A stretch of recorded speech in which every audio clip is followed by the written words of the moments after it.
Item ಯಾವುದೇ ಇರಲಿ try ಮಾಡಿ ಆಚಿ ಚಿಕನ್ ಮಸಾಲಾ. ಆಚಿ ಚಿಕನ್ ಮಸಾಲಾ ಕೂಡ ಅಗೇನ್ ಸಿಲಿಂಡರ್ಗಾಗಿ ಪರದಾಟ, ಸಿಲಿಂಡರ್ಗಳು ಸಿಗ್ತಾ ಇಲ್ಲ ಅಂತ ಶಿವಮೊಗ್ಗದಲ್ಲೂ ಕೂಡ ಮತ್ತೆ ಸಮಸ್ಯೆ ಆಗ್ತಾ ಇದೆಯಂತೆ. ಮಲೆನಾಡಲ್ಲೂ ಕೂಡ ತಪ್ಪಿಲ್ಲ ಸಿಲಿಂಡರ್ ಸಂಕಷ್ಟ, ಅಲ್ಲೂ ಕೂಡ ಹೋಟೆಲ್ ಮಾಲೀಕರು ಪರದಾಡ್ತಿದ್ದಾರೆ.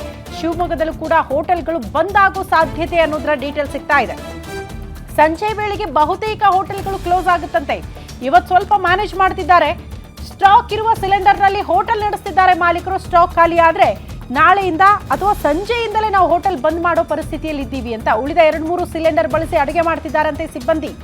ಮೆನುವಿನಲ್ಲಿ ಹಲವು ತಿಂಡಿ ಕಟ್ ಮಾಡಿದ್ದಾರೆ ಹೋಟೆಲ್ ಮಾಲೀಕರು. ಮಾಡಲೇಬೇಕು, 1 ಅಥವಾ 2 ಇದ್ರೂ ಸಾಕು. ಶುಭಂ, ಮಥುರಾ ಪ್ಯಾರಡೈಸ್, ಪ್ರಕೃತಿ, ದರ್ಶಿನಿ ಸೇರಿ ಹಲವೆಡೆ ಮೆನು ಕಟ್ ಆಗಿದೆಯಂತೆ.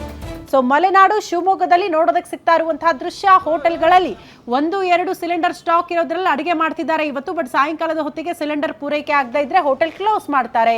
ಇವತ್ತು ಕೂಡ ಹೋದ್ರೂ ನೀವು ಮೆನುವಲ್ಲಿ ಇರುವಂತ ಅಷ್ಟು ತಿಂಡಿ ಊಟ ಸಿಗ್ತಾ ಇಲ್ಲ, 1-2 ತಿಂಡಿ ಸಿಗ್ತಾ ಇದೆ ಅನ್ನುವಂಥ ವಿಚಾರ.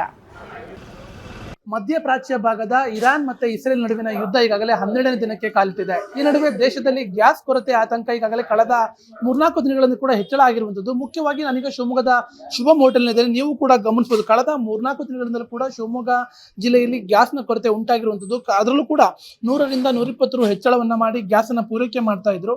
ಆದ್ರೆ ಇದೀಗ ಸಂಪೂರ್ಣವಾಗಿ ಗ್ಯಾಸ್ನ ಸಪ್ಲೈ ಕೂಡ ನಿಂತಿರುವಂಥದ್ದು. ಹೀಗಾಗಿ ಹೋಟೆಲ್ನ ಮಾಲೀಕರು, ನಿನ್ನೆ ಕೂಡ ಶಿವಮೊಗ್ಗ ಜಿಲ್ಲಾ ಹೋಟೆಲ್ ಮಾಲೀಕರ ಸಂಘದಿಂದ ಸಭೆಯನ್ನು ಕೂಡ ಮಾಡಲಾಗಿತ್ತು. ಯಾವ ರೀತಿಯಾಗಿ ನಾವು ಪರ್ಯಾಯ ಕ್ರಮಗಳನ್ನ ಕೈಗೊಳ್ಳಬೇಕು ಅಂತ ಒಂದಷ್ಟು ಚರ್ಚೆಯನ್ನ ಕೂಡ ಮಾಡಿದ್ರು. ಅದರ ಮುಂದುವರಿದ ಭಾಗವಾಗಿ ಇವತ್ತು ಈಗಾಗಲೇ ಕೊನೆಯ ಹಂತದ ಸಿಲಿಂಡರ್ಗಳು, ಅಂದ್ರೆ ಏನು ಹೋಟೆಲ್ಗಳಲ್ಲಿ ಲಭ್ಯ ಇದ್ದಂತ 4-5 ಸಿಲಿಂಡರ್ಗಳನ್ನಿತ್ತು, ಆ ಸಿಲಿಂಡರ್ಗಳನ್ನ ಬಳಸ್ಕೊಂಡು ಅಡುಗೆ ಮಾಡೋ ಕೆಲಸವನ್ನೇ ಕೂಡ ಈಗಲೇ ಮಾಡ್ತಾ ಇರುವಂಥದ್ದು. ಮುಖ್ಯವಾಗಿ ನೀವು ಕೂಡ ಗಮನಿಸಬಹುದು, ಹೋಟೆಲ್ಗಳಲ್ಲಿ ಈಗಾಗಲೇ ಬೋರ್ಡ್ಗಳನ್ನು ಕೂಡ ಹಾಕಿದ್ದಾರೆ. ಅಂದ್ರೆ ಪೂರ್ಣ ಪ್ರಮಾಣದಲ್ಲಿ ಮೆನುವನ್ನು ಕೂಡ ಈಗಾಗಲೇ ಕಡಿತ ಮಾಡಿರುವಂಥದ್ದು. ಶಿವಮೊಗ್ಗದ ಶುಭಂ ಹೋಟೆಲ್ನಲ್ಲೂ ಕೂಡ ದಯವಿಟ್ಟು ಕ್ಷಮಿಸಿ, ಅಡುಗೆ ಅನಿಲ ಅಭಾವದಿಂದ ಸೀಮಿತ ಮೆನುವನ್ನ ಮಾತ್ರ ಮಾಡಿದ್ದೇವೆ ಅನ್ನೋ ಬೋರ್ಡ್ ಅನ್ನ ಕೂಡ ಹಾಕಿರುವಂಥದ್ದು. ಬಹುತೇಕ ಹೋಟೆಲ್ಗಳಲ್ಲಿ ಈ ರೀತಿಯ ಮೆನುವನ್ನ, ಅಂದ್ರೆ ಬೋರ್ಡ್ ಅನ್ನ ಈಗ ನಾವು ಖಂಡಿತವಾಗ್ಲೂ ಕೂಡ ಕಾಣಬಹುದು. ಯಾಕಂದ್ರೆ ಆ ಮಟ್ಟಿಗೆ ಗ್ಯಾಸ್ ಕೊರತೆ ಈಗಾಗಲೇ ಉಂಟಾಗಿರುವಂಥದ್ದು.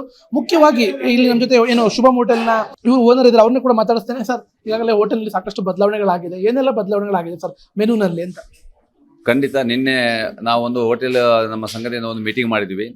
ಅದರ ಪ್ರಕಾರ ನಮಗೆ ಗ್ಯಾಸ್ ಒಂದು ಸಿಗದೆ ನಾವು ಗ್ಯಾರಂಟಿ ಹೋಟೆಲ್ ಬಂದ್ ಮಾಡ್ಬೇಕಂತ ಒಂದು ಎಲ್ಲರೂ ಮಾತುಕತೆ ಆದ್ಮೇಲೆ ನಾವು ದಿನ ನಮಗೆ ಒಂದು 5ರಿಂದ 6 ಗ್ಯಾಸ್ ಬೇಕಾಗಿತ್ತು.